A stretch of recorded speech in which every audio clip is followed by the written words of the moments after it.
एकांश ने काव्या को फिर हवा में लटका दिया था। काव्या घबराते हुए बोली, सर ये आप क्या कर रहे हैं? प्लीज छोड़ दीजिए, मुझे लग रहा है। एकांश ने काव्या के पीछे से कुर्ती पकड़ी थी, जिससे वो गले में टाइट हो गई थी और उसको ऐसा लग रहा था जैसे कोई उसका गला दबा रहा हो। काव्या के फेस पर दर्द साफ समझ आ रहा था। काव्या को दर्द में देखकर एकांश ने उसको छोड़ दिया। काव्या फिर धड़ाम से नीचे गिरी। उसने अपनी कमर पर हाथ रख लिया और सिर उठाकर एकांश को घूरने लगी। एकांश ने एक नज़र काव्या को देखा, बेड पर जाकर बैठते हुए बोला, मुझे घूरने से अच्छा तुम अपनी जबान कम खोलो। जैसे चार लोगों के सामने डरकर रहती हो, वैसे ही मेरे सामने रहो। काव्या ने कोई जवाब नहीं दिया और उठकर खड़ी हुई। सीरियस टोन में एकांश के पास आकर बोली, सर आप मुझसे क्या चाहते हैं? एकांश, पानी। काव्या नासमझी से बोली, क्या? एकांश, कान भी खराब है क्या? सुनाई नहीं देता? मुझे पानी पीना है, जाओ लेकर आओ। काव्या फिर एकांश को घूर कर देखने लगी। एकांश फिर बेड पर पैर डाले लेट गया और बोला, लगता है इतने में तुम्हारा पेट नहीं भरा।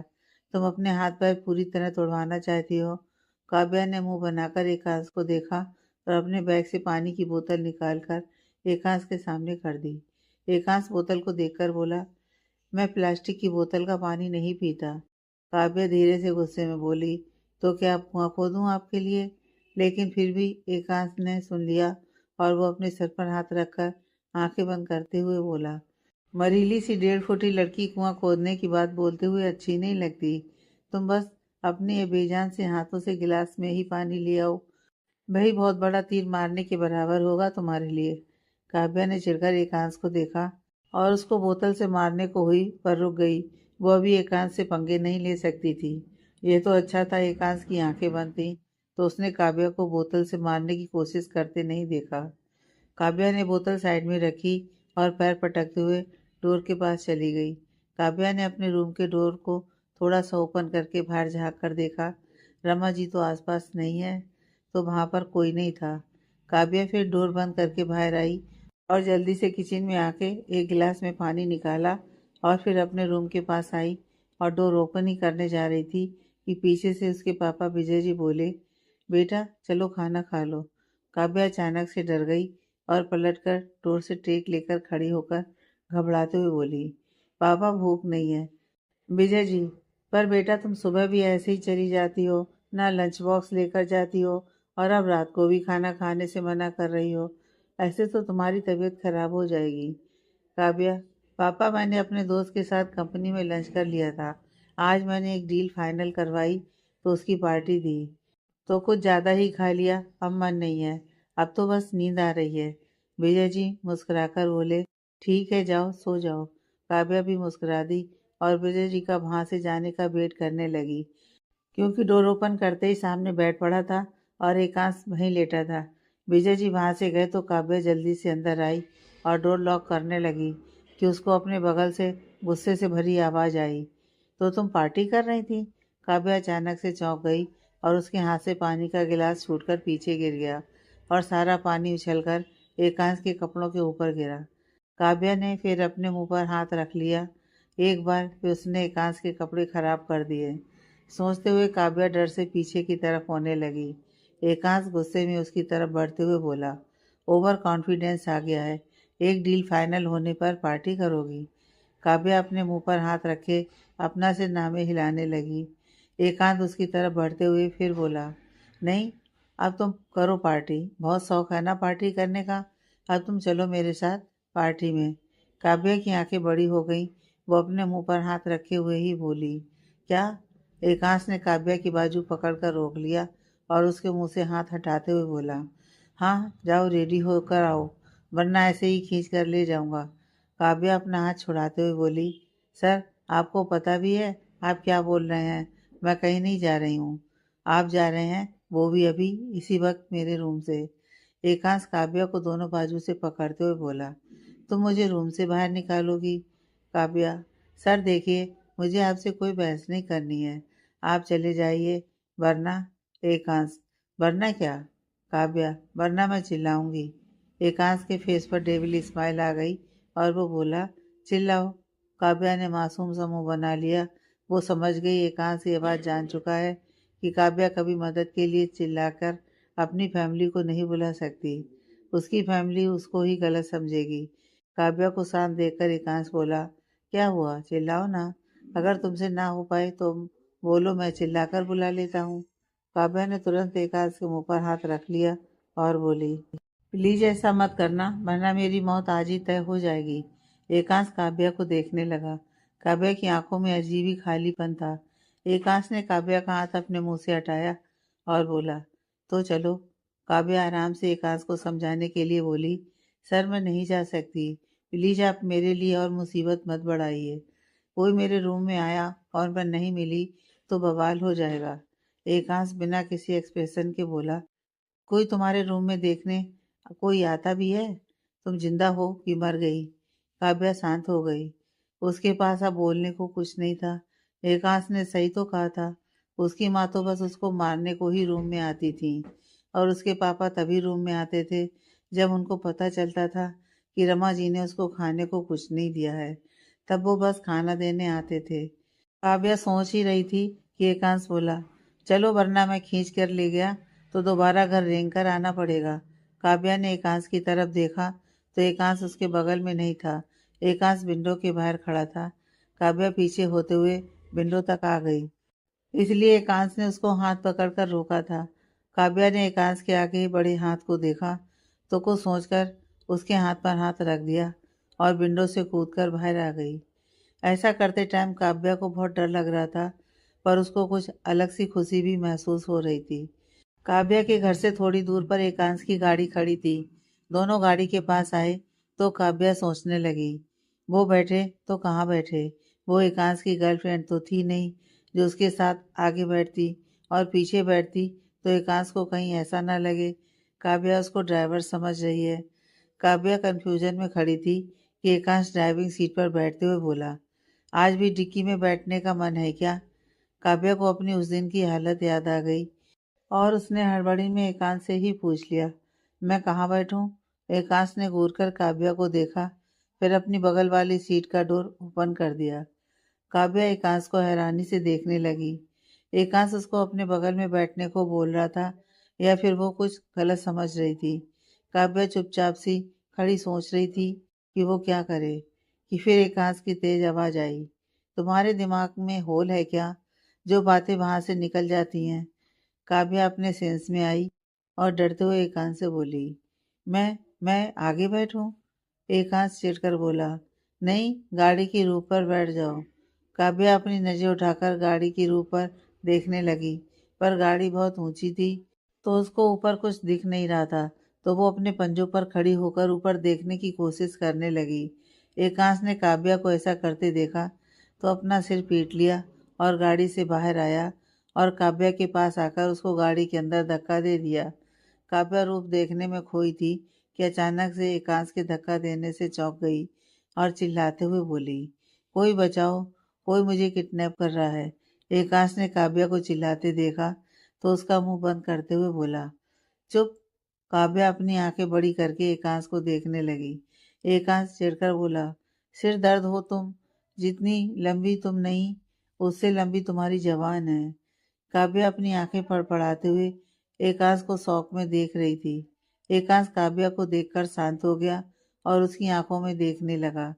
काव्या ने एकांश को देखकर अपनी आंखें छोटी कर लीं और एकांश के हाथ पर मारने लगी। एकांश अपने सेंस में आया और काव्या के मुंह से हाथ हटा लिया। काव्या ने एक लंबी सांस भरते हुए कहा, आप क्या मुझे मारने के इरादे से ले जा रहे हो? एकांश ने कोई जवाब नहीं दिया और ड्राइविंग सीट पर आकर बैठ गया और काव्या से बोला, सीट बेल्ट लगाओ। काव्या सिर घुमाकर सीट बेल्ट देखने लगी। वो आज पहली बार इतनी बड़ी गाड़ी में, और सबसे बड़ी बात, आगे की सीट पर बैठी थी। उसके पापा के पास गाड़ी नहीं थी, पर परिवार में कुछ रिश्तेदार थे जिनके पास गाड़ी थी। लेकिन जब वो सब कहीं घूमने जाते थे तो काव्या पीछे ही बैठती थी, तो कभी सीट बेल्ट लगाने की ज़रूरत ही नहीं पड़ी। पर आज उसको बहुत एम्बेरसिंग महसूस हो रहा था। वो इतनी बड़ी हो गई थी और उसको ये नहीं पता था कि सीट बेल्ट कैसे लगाते हैं, और उसकी एकांत से भी पूछने की हिम्मत नहीं हो रही थी। काव्या को बस सीट बेल्ट इधर उधर करता देख एकांश बोला, अब प्लीज ये मत बोलना कि तुमको सीट बेल्ट लगानी नहीं आती। काव्या ने एकांश की तरफ देखा और अपनी नजरें नीची कर ली। एकांश ने अपना सिर नामे हिलाया और काव्या की तरफ थोड़ा झुककर सीट बेल्ट निकाली और लगा दी। काव्या बस नजरें नीचे किए बैठी थी। उसको अपने ऊपर ही शर्म आ रही थी। वो कितनी बड़ी डफर थी। कुछ समय बाद जब वे दोनों गाड़ी में बैठे थे तब से कार में एकदम शांति थी। पर अब बहुत टाइम हो गया था और काव्या को डर लगने लगा था। वो बाहर से तो शांत थी लेकिन उसके दिल में उथल पुथल मची हुई थी। एक तो वो रात को घर से बाहर थी, वो भी एक लड़के के साथ। वो घर से भागकर आई थी। अगर रमा जी को पता चला तो आज की रात उसकी घर पर आखिरी रात होगी। ऊपर से उसको ये भी नहीं पता था एकांश उसको लेकर कहाँ जा रहा है। उससे जब रहा नहीं गया तो उसने डरते हुए एकांश से पूछ ही लिया, सर हम कहाँ जा रहे हैं? एकांश ने एक नज़र काव्या को देखा, फिर सामने देखने लगा। रात की वजह से रोड पर एकदम सन्नाटा था। काव्या को अब और डर लग रहा था। कहीं एकांश उसको मारने लेकर तो नहीं जा रहा था। उसने क्या एकांश पर भरोसा करके गलती कर दी? काव्या से अब रहा नहीं गया और वो आंखें बंद करके चिल्लाते हुए बोली, सर गाड़ी रोकिए, मुझे आपके साथ कहीं नहीं जाना। मुझे अपने घर वापस जाना है। प्लीज गाड़ी रोकिए। काव्या ने इतना बोला था कि एकांश ने गाड़ी रोक दी। काव्या ने फिर डर से अपनी आंखें खोली तो उसकी आंखें बटेर जैसी बड़ी बड़ी हो गईं। सामने एक रिसॉर्ट था और वहाँ पार्टी चल रही थी। एकांश ने पीछे सीट से अपनी जैकेट उठाई और कार से बाहर निकल गया।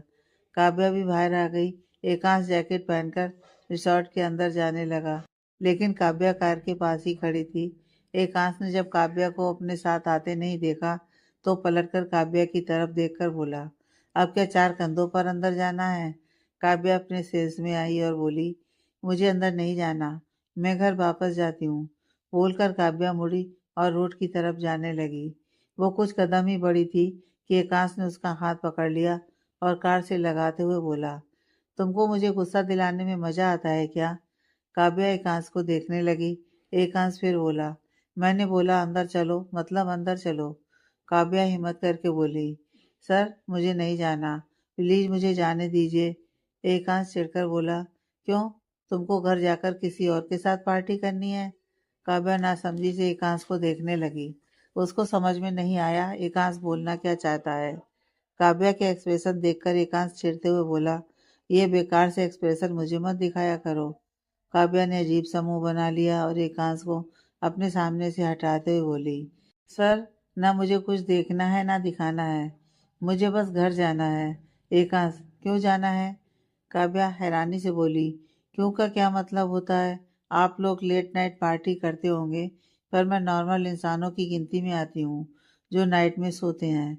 एकांश, तुम और नॉर्मल इंसान?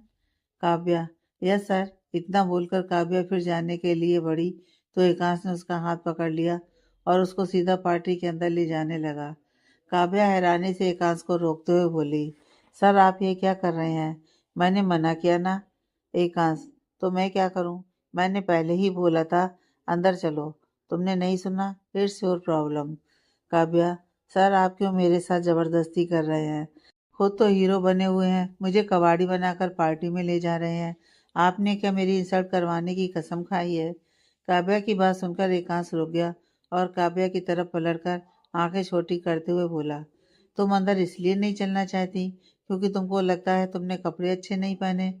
काव्या मासूमियत से बोली, और नहीं तो क्या, देखो कितना बड़ा रिसॉर्ट है, वो देखो यहाँ से गार्ड ने ही कितने क्लासी कपड़े पहने हैं और आप मुझे कबाड़ी बनाकर अंदर ले जा रहे हैं। अच्छा तरीका निकाला है मुझे टॉर्चर करने का। एकांश ने काव्या को घूरते हुए कहा, तो जब कहा था चेंज करो तो चेंज क्यों नहीं किया? काव्या, तो आपने मुझे बताया आप मुझे कहाँ लेकर जा रहे हैं? एकांश ने गहरी सांस ली, फिर काव्या को ऊपर से नीचे तक देखा। काव्या ने अभी भी वही सुबह वाला सलवार सूट पहना था।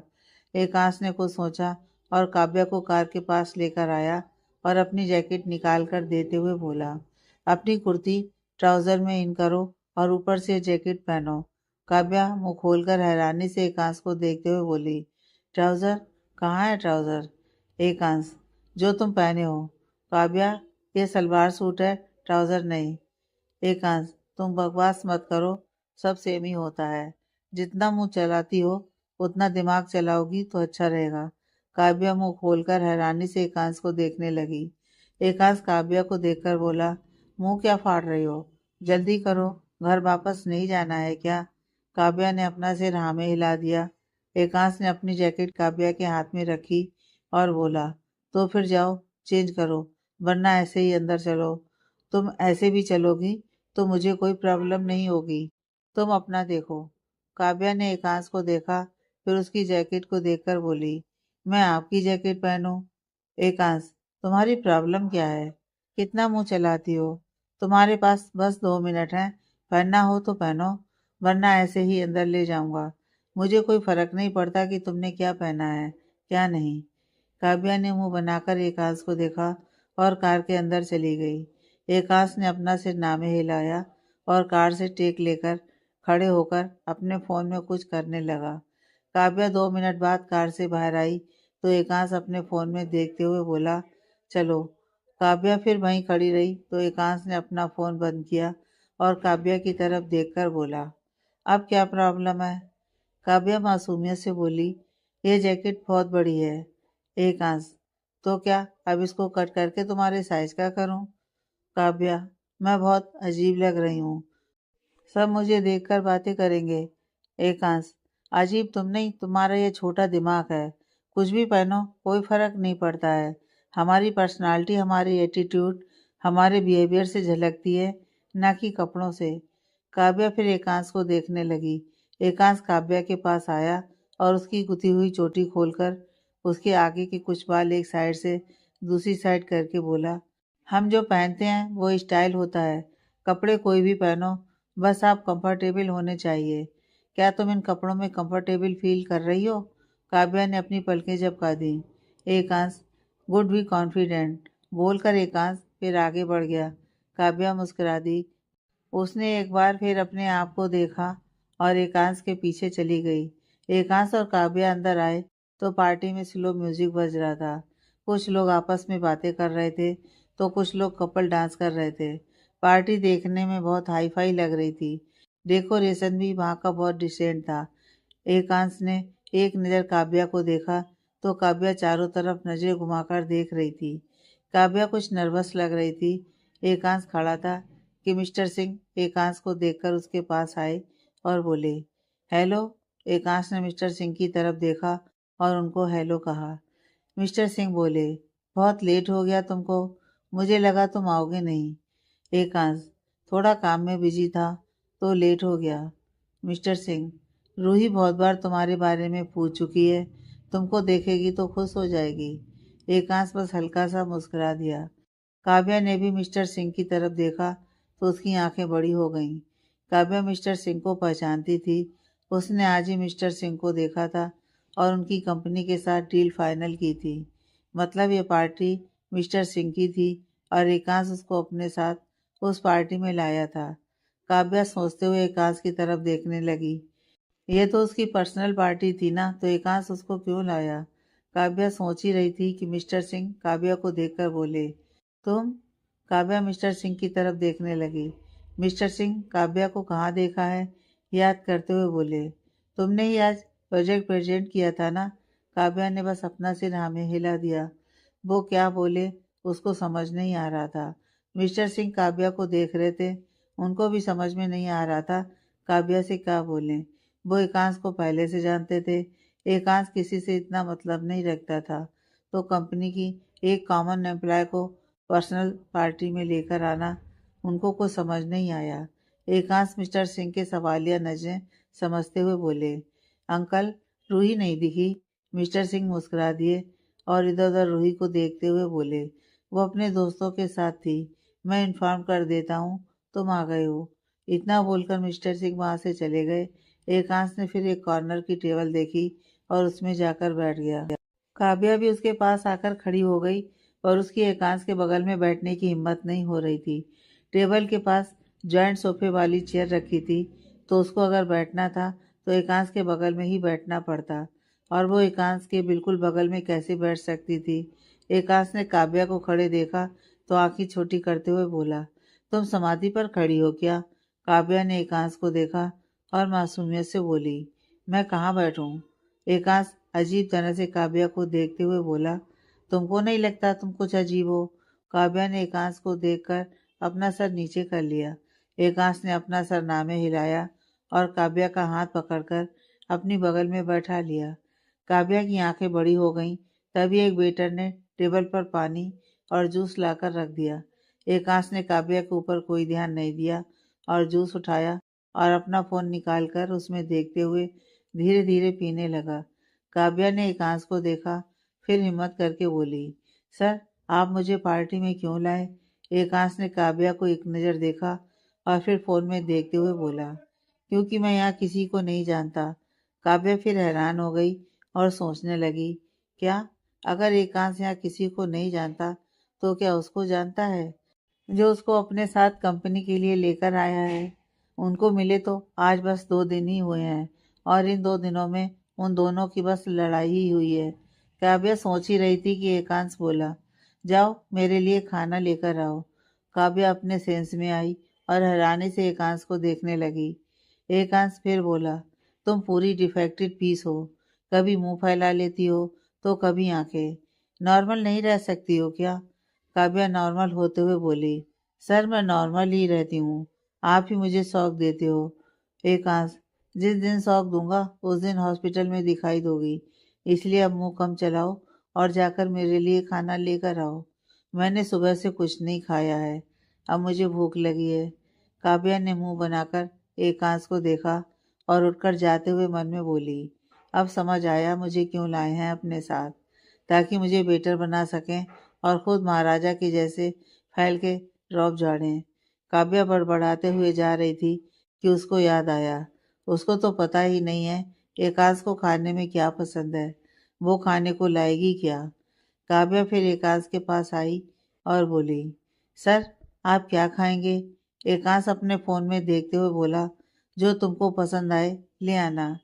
काव्या ने मुंह बनाकर कहा, सर मेरी पसंद और आपकी पसंद में बहुत अंतर है, मेरा लाया खाना आपको पसंद नहीं आया तो? एकांश फ़ोन से नजरें हटाकर काव्या को घूरते हुए बोला, तो तुम दोबारा जाओगी और मेरे लिए खाना लेकर आओगी? काव्या चिढ़कर बोली, मैं क्या आपकी वेटर हूँ जो आपको बार बार खाना ला कर दूंगी? एकांश, ये अच्छा नाम रखा है तुमने अपना, आज से तुम मेरी वेटर भी हो, तो अब जाओ वरना। काव्या ने चिढ़कर एकांश को देखा और पैर पटकते हुए चली गई। थोड़ी देर में काव्या एकांश के लिए एक प्लेट में खाना लगाकर लाई और एकांश के सामने रखने लगी कि अचानक से एक लड़की आई और एकांश को साइड हग करते हुए बोली, हाय। काव्या उस लड़की को देखने लगी। गोरा रंग, अच्छी हाइट, उस पर उसने ब्लैक कलर की ड्रेस पहनी थी जो उसकी सुंदरता पर चार चांद लगा रही थी। काव्या को पता नहीं क्यों अपने दिल में चुभन सी हुई। एकांश ने उस लड़की को नजर तिरछी करके देखा और उसको अपने आप से दूर करते हुए बोला, कैसी हो? वो लड़की रूही एक्साइटेड होते हुए बोली, तुमसे मिल ली, अब अच्छी हूँ। एकांश ने गहरी सांस ली और बोला, अंकल ने बताया तुम्हारा सिलेक्शन हो गया, congratulation. Roohi, thank you so much. तुमको पता है मैं कितनी खुश हूँ, अब मैं तुम्हारे साथ ही ब्राज़ील चलूँगी और तुम्हारे साथ ही रहूँगी। एकांश ने अपनी आंखें छोटी कर लीं। काव्या भी दोनों की बातें सुन रही थी। उसको फिर अपने दिल में कुछ अजीब सा महसूस हुआ। रूही बोल रही थी कि उसकी नज़र पास में खड़ी काव्या पर गई। रूही ने काव्या को ऊपर से नीचे तक देखा और बोली, तुम कौन हो? काव्या रूही को देखने लगी।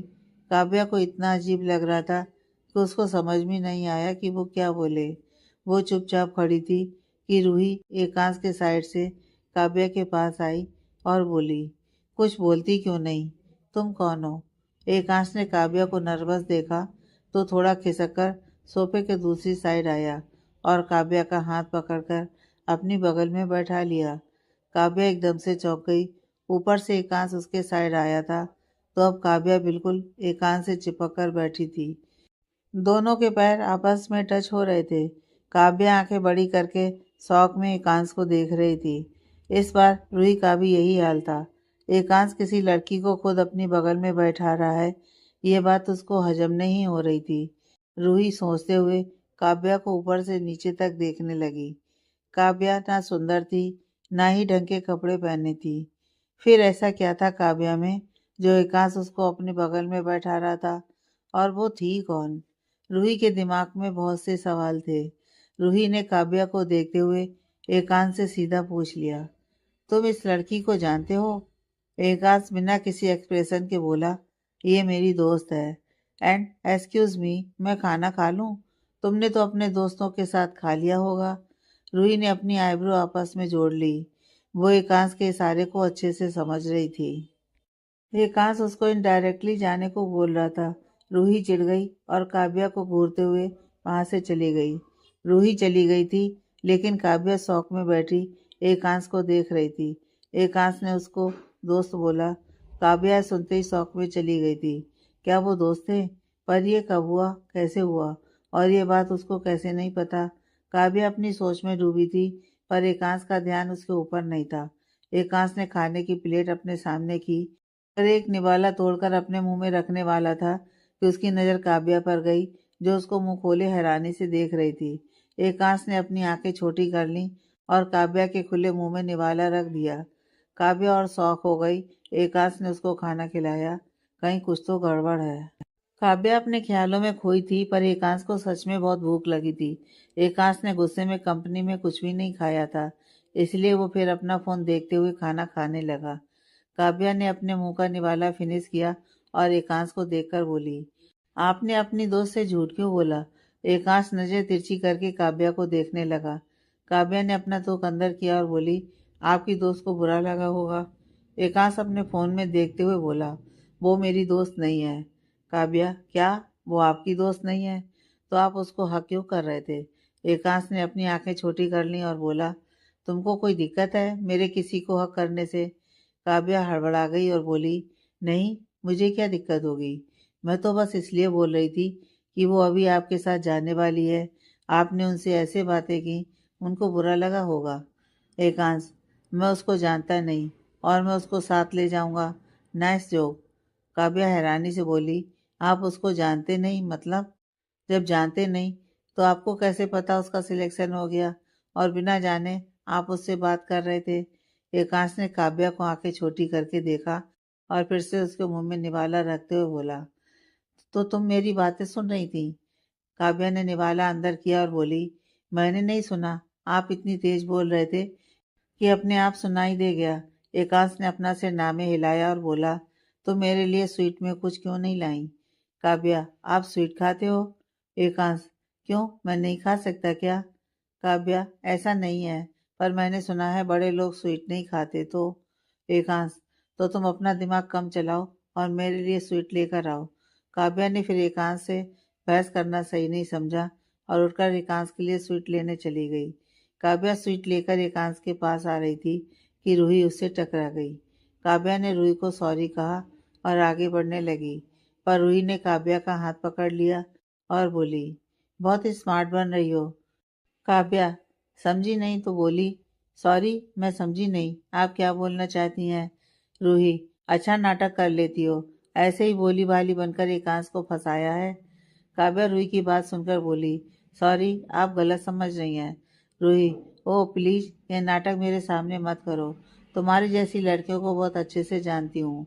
भोली भाली बनकर सिंपैथी गेन करके लड़कों को फंसाती हो, क्योंकि ऐसे तो कोई लड़का तुमको पसंद नहीं करता। तो बेचारी बनने का नाटक करो, फिर उससे दोस्ती करने का नाटक करो, उसके बाद उसका फ़ायदा उठाओ और ब्लैकमेल करो। काव्या की आंखों में आंसू आ गए और वो अपना सिर नामे हिलाते हुए कुछ बोलने की कोशिश करने लगी, लेकिन रूही उसकी ओर पास आई और चिढ़कर बोली, पर तुम्हारी दाल यहाँ नहीं गलने वाली। मेरी और एकांश की शादी बहुत जल्द होने वाली है। काव्या को एकदम से फील हुआ उसके दिल पर किसी ने पत्थर रख दिया। ऐसा नहीं था कि वो एकांत से प्यार करती थी या फिर पसंद करती थी, पर फिर भी कुछ तो था दोनों के बीच जो अनकहा सा था। एकांत से पहले उसने किसी लड़के के साथ इतनी बात नहीं की। उसकी गर्ल्स में दोस्त नहीं थी, तो बॉय में दोस्त होना तो बहुत दूर की बात थी। तो बात कहाँ से ही करती। रूही की बात सुनकर काव्या शांत हो गई और अनजाने में ही उसकी आंखों में आंसू भर आए। रूही आगे बोली, तुम शादी में जरूर आना, फ्री का खाना खाने, क्योंकि ऐसा अच्छा खाना तो तुमको नसीब नहीं होता होगा। काव्या की आंखों से आंसू निकलकर उसके गालों पर आ गए। रूही एक शैतानी मुस्कान के साथ काव्या को देखती हुई चली गई। काव्या खड़ी थी कि एकांश उसके पास आया और काव्या के गाल पर आंसू देखकर बोला, क्या हुआ? काव्या ने तुरंत अपने गाल से आंसू पोंछे और अपना सिर नामे हिलाते हुए बोली, कुछ नहीं। फिर अपने हाथ में पकड़ा छोटा सा बाउल एकांश के सामने करते हुए बोली, स्वीट। एकांश ने काव्या को घूरते हुए कहा, अब नहीं खाना मुझे, चलो। इतना बोलकर एकांश बाहर की तरफ बढ़ गया। काव्या ने भी बाउल साइड में रखा और एक गहरी सांस लेकर एकांश के पीछे चलने लगी। कुछ समय बाद कार में फिर शांति थी, पर इस बार इस शांति में अजीब सी मायूसी और खालीपन था। काव्या एकटक बाहर देख रही थी। एकांश को भी यह शांति कुछ अजीब लग रही थी, पर उसने कुछ कहा नहीं। कुछ देर बाद एकांश शांति से गाड़ी ड्राइव कर रहा था कि काव्या का सिर उसके हाथ पर आ गिरा।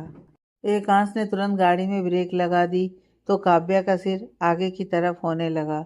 एकांश ने तुरंत काव्या के सिर पर हाथ लगा लिया और उसका सिर उठाकर सीट पर ठीक से बैठा दिया। लेकिन फिर काव्या का सिर नीचे की तरफ झुकने लगा। काव्या गहरी नींद में सो गई थी। वो कल रात से नहीं सोई थी।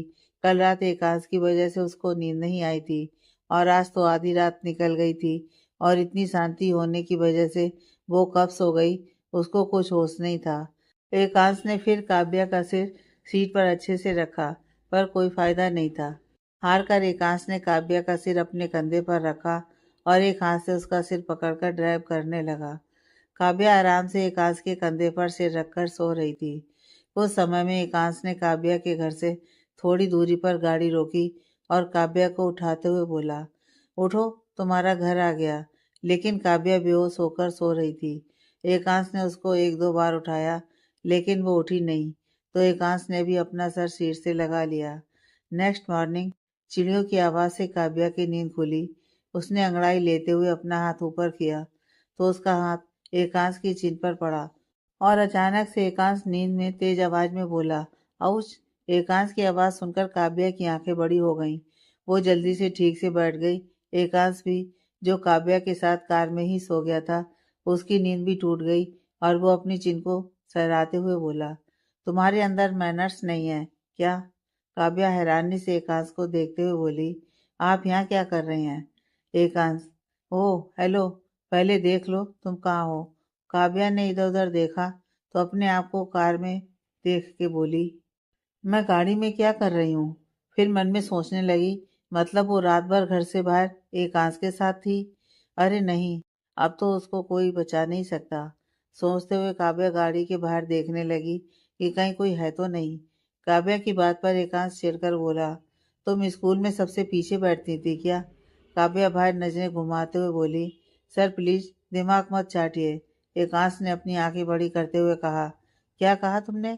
काव्या ने एकांश की तरफ देखा और अपनी ही टेंशन में बोली, सर प्लीज चुप रहिए। एक तो वैसे ही दिमाग की लस्सी बनी जा रही है, ऊपर से आपको अलग से इम्पोर्टेंस चाहिए। एकांश काव्या को घूर कर देखने लगा। काव्या आगे टेंशन में अपने नाखून चबाते हुए बोली, मैं रात भर घर से बाहर थी। ये बात अगर घर पर पता चल गई होगी तो आज मेरा आखिरी दिन होगा। एकांश को काव्या की बातों से गुस्सा आ रहा था। एक तो वो रात भर उसके लिए गाड़ी में सोया। रात भर काव्या कभी इधर लुढ़क रही थी तो कभी उधर, जिसकी वजह से एकांश ठीक से सो नहीं पाया। बाकी की बची रात एकांश ने काव्या को ठीक से सुलाने में बिता दी थी और काव्या उसको थैंक यू बोलने की जगह उल्टा सीधा बोल रही थी। सोचते हुए एकांश ने गुस्से में काव्या से कहा, तो तुमको किसने बोला था बेहोश होकर सो? कितना उठाया मैंने तुमको, पर नहीं, तुमको तो सोना था ना। अब सो रोड पर। काव्या एकांश को देखकर बोली, कैसे दुष्ट आदमी हो आप? एक तो मुझे अपने साथ पार्टी में ले गए, ऊपर से अब मेरे ऊपर बिल फाड़ रहे हो। अरे भगवान से डरो। गहरी नींद में सो रही थी तो क्या आप मुझे मेरे रूम में नहीं छोड़ सकते थे?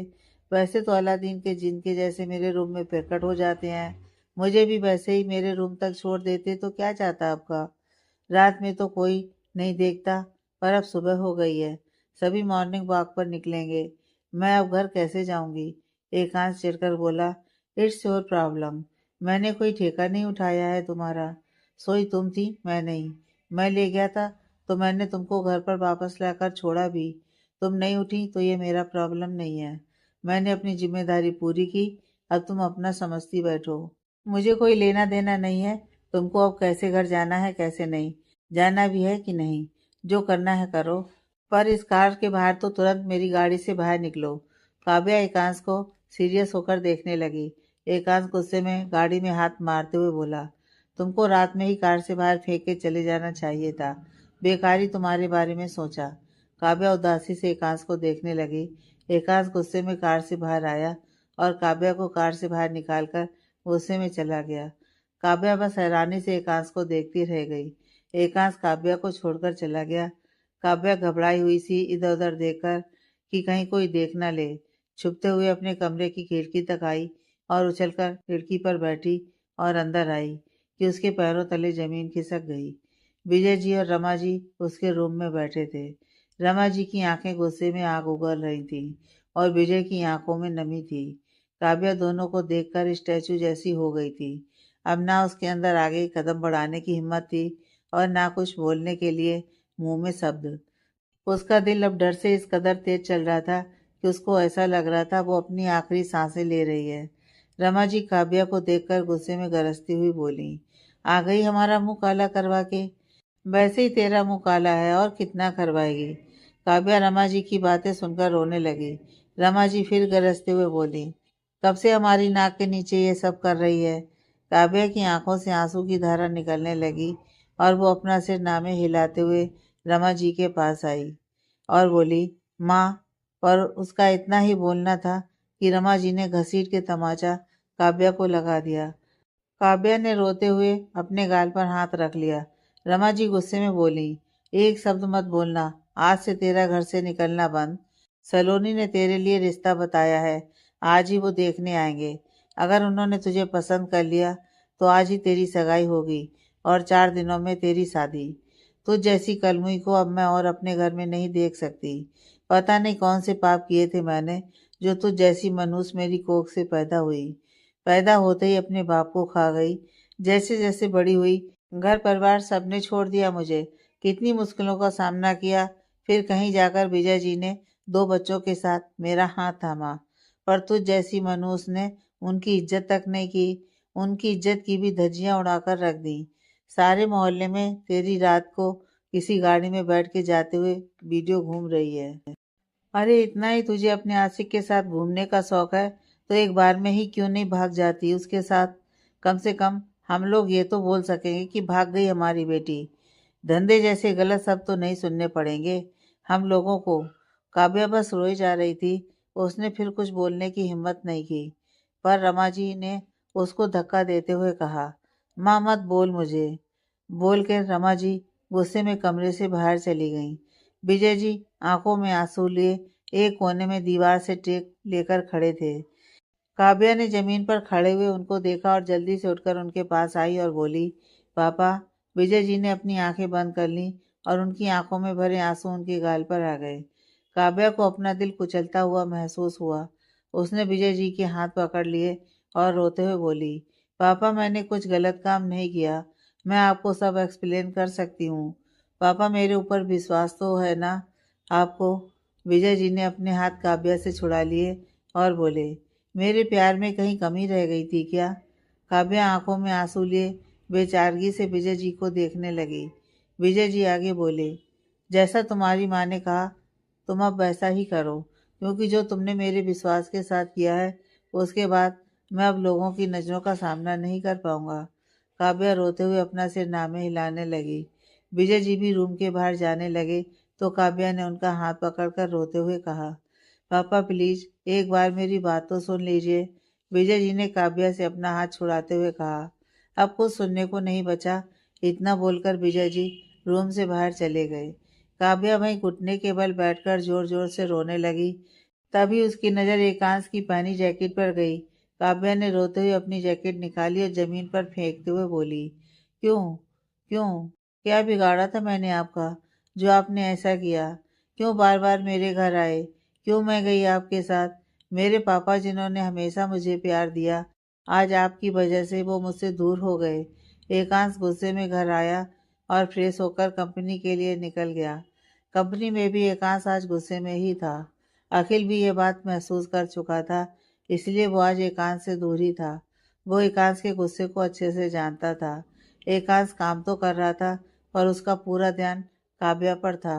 वो अपना गुस्सा काव्या पर निकालना चाहता था, लेकिन लंच टाइम हो गया था, पर काव्या आज एक बार भी उसके केबिन में नहीं आई। जब एकांत से गुस्सा बर्दाश्त नहीं हुआ, तो उसने मैनेजर से उस प्रोजेक्ट की फाइल मांगी जो काव्या रेडी कर रही थी। मैनेजर ने एकांत को बताया, आज तो काव्या आई ही नहीं, इसलिए प्रोजेक्ट फाइल रेडी नहीं हुई। काव्या कंपनी नहीं आई। ये बात जानकर एकांत की गुस्सा चिंता में बदल गई। क्या काव्या के घर में पता चल गया? वो रात में घर से बाहर थी। सोचते हुए एकांत उठा और जल्दी से अपने केबिन से बाहर निकल गया। अखिल तो नासमझी से बस एकांत को देखता रह गया। एकांत को हुआ क्या है, उसको समझ में नहीं आ रहा था। एकांत कुछ ही देर में काव्या के घर पहुंच गया। दोपहर हो गई थी, तो मोहल्ले में सन्नाटा था। कोई भी होता तो भी एकांत को फर्क नहीं पड़ता था। वो काव्या के रूम में खिड़की के पास आया, तो खिड़की लॉक थी और उसमें पर्दा भी पड़ा था। एकांत ने गुस्से में गिलास में हाथ मारकर गिलास तोड़ दिया और अंदर से विंडो ओपन करके रूम के अंदर आया, तो रूम में काव्या नहीं थी, पर बाहर से कुछ लोगों की आवाजें आ रही थी। एकांश रूम से थोड़ा बाहर आया, तो बाहर बैठक में ही उसको काव्या चेयर पर बैठी दिखी और उसके बगल में एक लड़का भी बैठा था। और भी कुछ लोग बैठे थे, लेकिन एकांश किसी को नहीं पहचानता था। एकांश ने आंखें छोटी कर लीं और फिर काव्या को ऊपर से नीचे तक देखने लगा। काव्या ने साड़ी पहने थी। वो कुछ अच्छे से रेडी हुई थी, लेकिन उसकी आंखें सूजी हुई थीं। उसके फेस पर अलग ही उदासी लग रही थी। काव्या अपनी नजर नीची करके बैठी थी। एकांश ने फिर उसके बगल में बैठे लड़के को देखा। लड़का देखने में बड़ी उम्र का लग रहा था, लंबा चौड़ा, देखने में ऐसा जैसे दो बच्चों का बाप हो। काव्या उसके बगल में बैठी किसी बच्ची की जैसी लग रही थी। एकांश समझने की कोशिश कर रहा था कि हो क्या रहा है, कि रमा जी प्लेट में रिंग लेकर आई और दोनों के सामने कर दी। उस लड़के ने मुस्कुराते हुए रिंग उठाई और काव्या का हाथ पकड़कर रिंग फिगर में पहना दी। एकांश की आंखें बड़ी हो गई और उसको समझते देर नहीं लगी काव्या की सगाई हो रही है। एकांश की आंखें फिर लाल पड़ गईं। रमा जी ने फिर काव्या के हाथ में जबरदस्ती अंगूठी पकड़ा दी और इशारे से उसको कुछ कहने लगी। काव्या ने नम आंखों से उनको देखा, फिर विजय जी को देखा। विजय जी एकदम शांत बैठे थे। काव्या ने अपने दिल को दबा हुआ महसूस किया, फिर कुछ सोचकर उस लड़के को रिंग पहना दी। रमा जी फिर सबका मुंह मीठा कराकर बोली, जब सब तय हो गया है तो मैं पंडित जी से बात कर लेती हूँ। जो सबसे पहला मुहूर्त होगा उसमें शादी कर देंगे। लड़के की माँ ने कहा, जी आप अभी बात कर लीजिए। रमा जी तो और खुश हो गई और उन्होंने तुरंत पंडित जी को फोन करके शादी के लिए कौन सा दिन शुभ मुहूर्त रहेगा पूछ लिया। पंडित जी ने बताया, एक 2 दिन बाद का मुहूर्त है और एक महीने बाद का। रमा जी ने दोनों मुहूर्त की बात लड़के वालों के सामने रखी। लड़के वाले सोचने लगे और रमा जी जल्द से जल्द काव्या की शादी कर देना चाहती थी, इसलिए उन्होंने अपनी बात पहले लड़के वालों के सामने रख दी कि उनको तो वैसे ही 4 लोगों के बीच शादी करनी है, तो 2 दिन बाद जो मुहूर्त है उसमें ही कर देते हैं। लड़के वालों ने आपस में बात की और हाँ बोल दिया। काव्या आंखों में आंसू भरे सिर नीचे किए बैठी सब सुन रही थी। सभी बातें कर रहे थे कि एक 6 साल का बच्चा अंदर आया और उस लड़के का हाथ पकड़कर बोला, पापा कोमल मुझे मार रही है। तभी एक 4 साल की बच्ची भी भागते हुए आई और उस लड़के से बोली, पापा मैं नहीं, भैया मुझे मार रहे हैं। वो लड़का दोनों को समझाने लगा कि उस लड़की की माँ बोली, अब तुम क्यों समझा रहे हो, इनकी नई माँ आ रही है ना सब समझाने को। विकास उस औरत की बात सुनकर और शौक हो गया। मतलब उसने जैसा अनुमान लगाया था, वो लड़का सच में 2 बच्चों का बाप था। थोड़ी देर में रमा जी ने सबकी विदाई की और सभी चले गए। सबके जाते ही रमा जी काव्या के पास आईं और उसकी बाजू कसकर पकड़ते हुए बोली, 2 दिन शांति से बनी रहे, फिर तेरा और हमारा कोई रिश्ता नहीं। इतना बोलकर रमा जी चली गईं। काव्या ने नजरें उठाकर विजय जी को देखा, तो वो भी कुछ नहीं बोले और चले गए। काव्या आंखों में आंसू लिए अपने रूम में आ गई, पर जैसे ही वो रूम में आई, एकांश ने उसका हाथ पकड़ा और दीवार से लगाकर गुस्से में बोला, ये क्या ड्रामा है। काव्या एकांश को अपने रूम में देखकर हैरान हो गई। काव्या एकदम से शॉक हो गई और एकांश को हैरानी से देखने लगी। एकांश काव्या को घूरते हुए बोला, मैंने कुछ पूछा? काव्या अपने सेंस में आई और जल्दी से एकांश को धक्का देकर अपने आप से दूर किया और डोर बंद करने लगी। एकांश ने अपनी आंखें छोटी कर लीं। काव्या डोर लॉक कर रही थी कि एकांश ने उसकी बाजू पकड़ी और अपनी तरफ घुमाकर बोला, मुझे नाटक नहीं पसंद। मैंने कुछ पूछा तो तुरंत जवाब दो। काव्या ने गुस्से में एकांश को देखा और धक्का देते हुए बोली, आपने मेरी लाइफ का तमाशा बना कर रखा है और मुझसे सवाल कर रहे हो? एकांश काव्या को घूर कर देखने लगा। काव्या अपने दिल का दर्द बयान करते हुए बोली, आपकी वजह से मेरे पापा आज मुझसे बात नहीं कर रहे। क्या बिगाड़ा है मैंने आपका जो आप मेरी लाइफ में राहु केतु बनकर बैठे हैं? वैसे मुसीबत कम थी जो आप और पिटारा लेकर आ गए।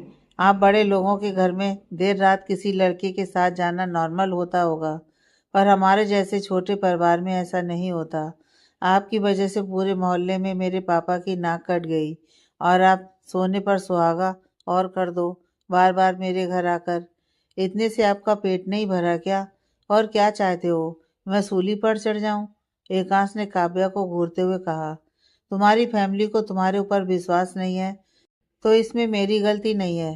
काव्या आंखों में आंसू लिए हैरानी से एकांश को देखते हुए बोली, आपको बिल्कुल इस बात का एहसास नहीं है ना आपकी वजह से क्या हुआ है? एकांश, कुछ भी हुआ हो तो क्या तुम दो बच्चों के फादर से शादी करने के लिए हाँ कर दोगी? काव्या एकदम से शांत हो गई, फिर बोली, जिससे मेरे पापा मुझसे बात करने लगे मैं वो हर काम करूंगी। एकांश चिढ़कर बोला, तुम कुछ महान और कुछ तुम्हारे पेरेंट्स। मुझे तो समझ में नहीं आता अपने ही बच्चे के साथ ऐसा कौन करता है।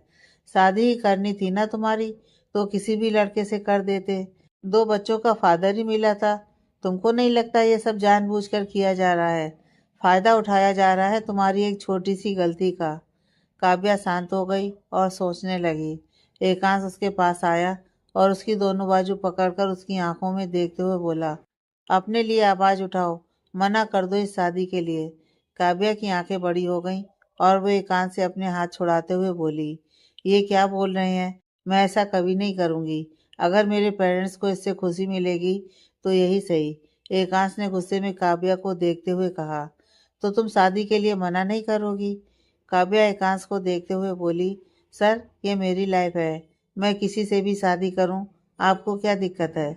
एकांश 2 मिनट शांत रहा, फिर गुस्से में बोला, मुझे दिक्कत है क्योंकि मैं तुम्हारी वजह से यहाँ हूँ और तुम शादी करके हमारी डील तोड़ना चाहती हो।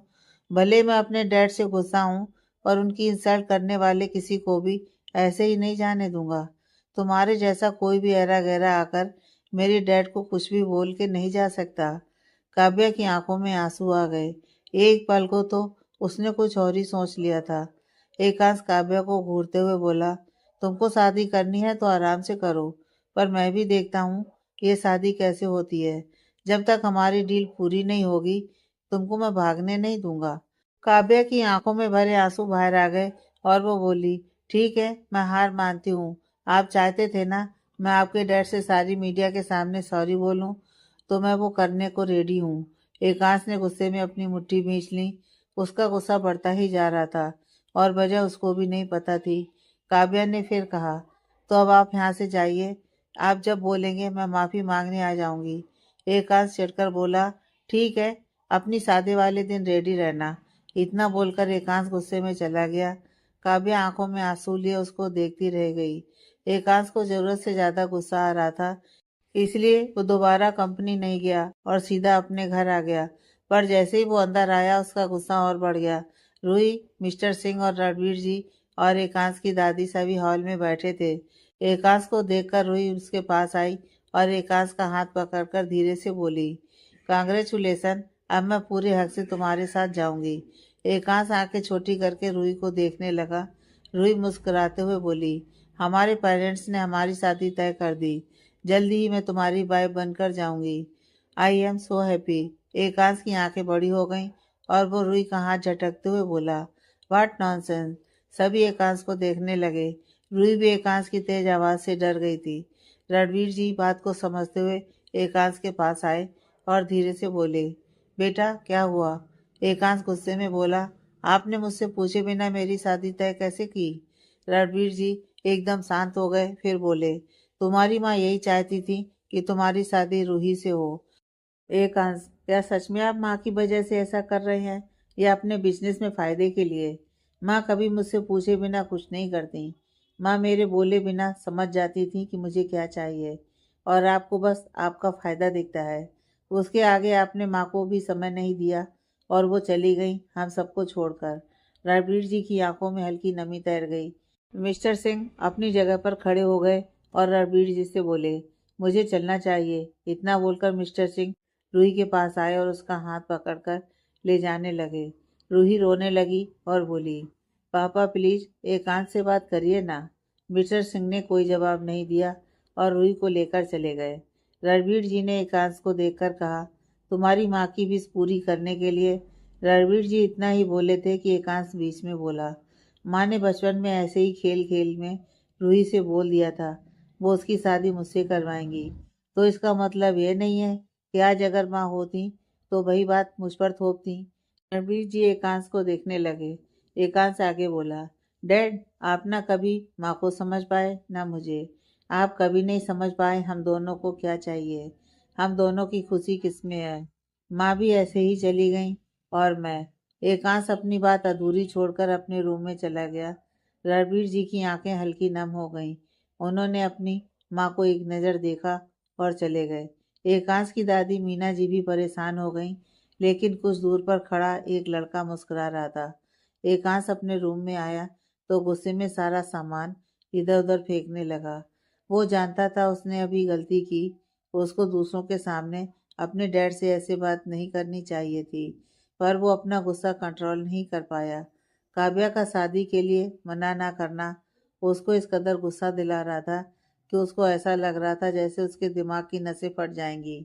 एक तो वो काव्या की वजह से गुस्से में था, ऊपर से रूही अलग से उससे शादी के लिए पीछे पड़ी है। एकांश रूही को बिल्कुल पसंद नहीं करता था, पर मिस्टर सिंह और रणवीर जी बहुत पुराने दोस्त थे, तो अक्सर रूही घर आ जाया करती थी। तब एकांश और रूही भी छोटे थे, तो एकांश की माँ ने ऐसे ही हंसी मजाक में रूही से बोल दिया था, मैं तुमको अपनी बहू बनाऊंगी। तब से रूही एकांश के पीछे ही पड़ी रहती थी और एकांश को बहुत चिढ़ होती थी। वो रूही को अच्छे से जानता था। रूही बस अपना क्लास मेंटेन करने के लिए उससे शादी करना चाहती थी, बाकी रूही को कोई प्यार नहीं है उससे। एकांश गुस्से में अपना सिर पकड़कर बेड पर बैठ गया तो मीना जी उसके रूम में आई और रूम का हाल देखकर समझ गई एकांश बहुत गुस्से में है। मीना जी अपनी व्हीलचेयर कंट्रोल करते हुए एकांश के पास आई और उसके सिर पर हाथ फेरते हुए बोली, इतना गुस्सा अच्छा नहीं होता। एकांश ने मीना जी को देखा और जमीन पर बैठ गया और अपना सिर उनकी गोद में रखते हुए बोला, दादी मुझे वो रूही बिल्कुल पसंद नहीं है। मीना जी मुस्कुरा दी और बोली, तो जिसको तुम पसंद करते हो उससे शादी कर लो। एकांश अपना सिर उठाकर मीना जी को देखने लगा। मीना जी मुस्कुराकर बोली, रूही के लिए हाँ मैंने कहा था, तेरे डैड ने नहीं। एकांश मीना जी को शांति से देखने लगा। मीना जी आगे बोली, मेरी कुछ ही समय की जिंदगी बाकी है, उसमें मैं बस तुम्हारी दुल्हन देखना चाहती हूँ। एकांश, दादी जी आप ऐसी बात क्यों कर रही हैं? मीना जी, बेटा मेरी क्या कंडीशन है मैं अच्छे से जानती हूँ, इसलिए चाहती हूँ अपनी आंखों से तुम्हारी शादी होते देख लूँ। क्या पता तेरी शादी होने से जो लड़की इस घर में आए वो तेरे और रणवीर जी के बीच का रिश्ता अच्छा कर दे, फिर चैन से मर जाऊंगी। एकांश ने मीना जी की गोद में अपना सर रखकर कहा, आपको कुछ नहीं होगा, आप बेकार में ऐसी बातें मत किया करो। मीना जी एकांश के सिर पर हाथ फेरते हुए बोली, तो मेरे लिए बहू ले आओ, मेरी जिंदगी के कुछ और साल बढ़ जाएंगे। एकांश ने कोई जवाब नहीं दिया और अपनी आंखें बंद कर लीं। आगे की कहानी नेक्स्ट पार्ट में।